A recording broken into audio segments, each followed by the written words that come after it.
going to try, to the extent we could, to avoid having them bombarded with community, lay, or other Jewish organizational inquiries, that we were going to be the conduit for them and the interlocutor for them as well, that we could help understand what's happening. The Hillel director gives one phone call, he calls me, he gives me a heads up, and then I have the, then I can make the decision, who do I need to update? Do I need to update my exec? Do I need to update ADL and AJC?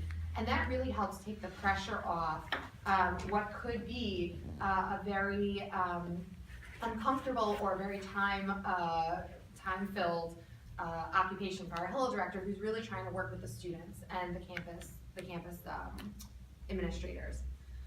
So that's the stage. I want to also talk about our campus faculty network. This was a direct outgrowth of our participation in the Israel Action Network's Community Impact Partnership Program. So back then it was Noam's days. Now Stephanie is the organizer.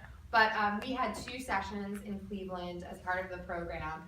And out of the first session, you choose 3 areas that you want to focus on in terms of your Israel advocacy and your anti-BDS focus. Our lay leadership overwhelmingly chose campus faculty. And at that time, and I want to tell you this background because it's laughable now, at the time we said, we're going to pick one campus, we're going to pick a pilot, and we're going to try that for a year, and then we're going to see what happens, how that works, we'll evaluate, and then we'll move on to other campuses out of the 12 that we serve. And we picked a campus, Cleveland State University, that has a high Arab Muslim population. There's nothing going on. The president of the university happens to be on the Federation board, is a very close friend of, and Jewish himself, Jewish community member. So this is a very friendly campus with some potential for there to be issues, in the years to come. So we started working on that campus, and we did this through choosing one very pro-Israel professor who we knew would be up for the task, and we said, we're going to do all of the background, we're going to do all the work behind the scenes. All you have to do is lead this, and we spent, just a word of warning, you miss a campus semester and you're stuck for another 4 or 5 months. And so we missed doing, what we decided to do was an introductory lunch. We decided this in the spring semester. We missed that because things happen, we have crises, and the CRC can't get it all together. So okay, it was November the next year, it's almost a full year later after we made this decision.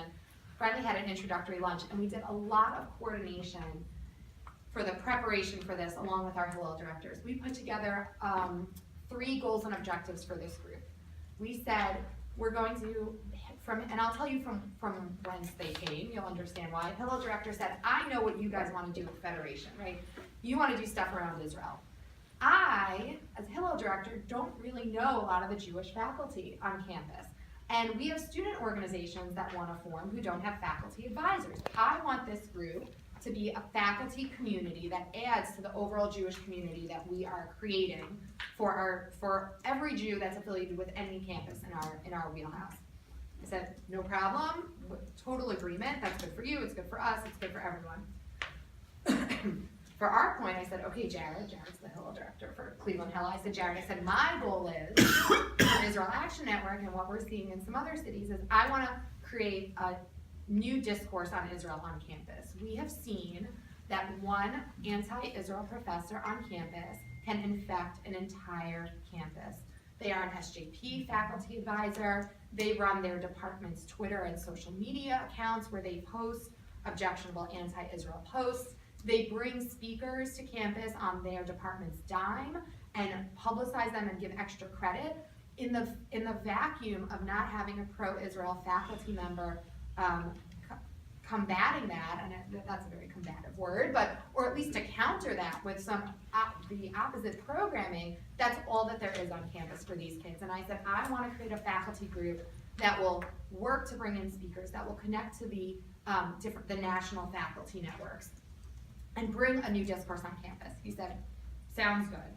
And then our third one was a real community relations piece. We're 2.5 staff members in Cleveland, and we do a lot of one-on-one relationship building. We have a lot of already existing relationships on campus, but any person who operates with a campus or on a campus knows that faculty and administrators hate the top-down, gown, kind of coming in and doing something on campus without it coming from the campus themselves. And I, in the conversation that Jared and I had, I said, I want these professors to go out and do community relations with their fellow professors, non-Jewish, Jewish, it doesn't matter, and bring them to these programs to create relationships. So just like when I have a leader from a minority community in Cleveland who has a question, they call me, that this professor can be a resource to other folks on campus. And so those ended up being our 3 goals and objectives for this group, and that's persisted. So what we did just on the Cleveland State model is we had this opening lunch.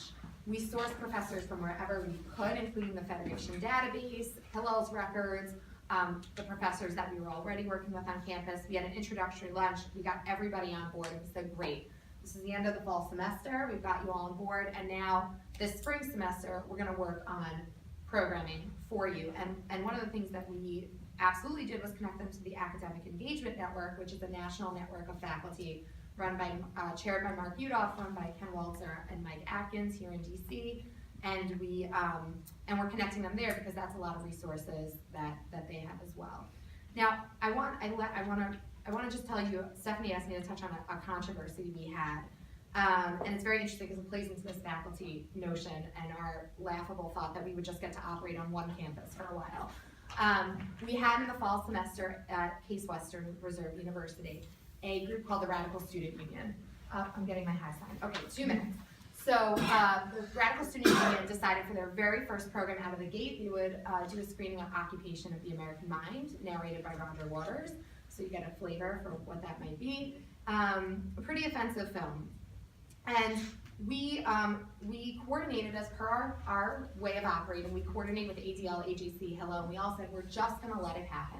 Let them do it, free speech, there's nothing to do here, just let it happen. So we did, but we can't always account for everybody else in the universe. We can just account for our own organizations. What happened was we had an administrator on campus, very pro-Israel, wrote a letter to the president of the university saying this is the start of PBS on campus, decrying this. He contacted our local Jewish news, also decrying this. The local Jewish news in their eminent wisdom published an article and gave these representatives from the Radical Student Union the platform to not only share their support for this film, but to share their objection to entering the Hillel building for classes in our own Jewish newspaper.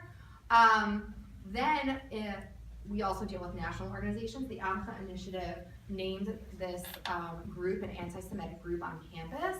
So the blowback from this group was, of course, their objection to being called anti-Semitic for an anti-Israel event.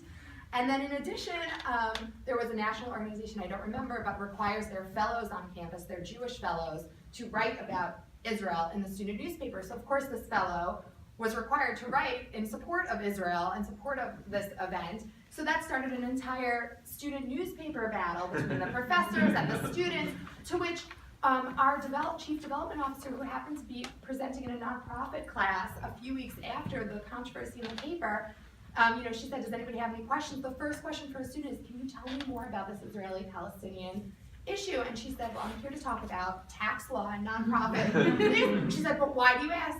Are you involved in a group? He said, no, I'm not involved in a group, but I've seen how big an issue this is on campus.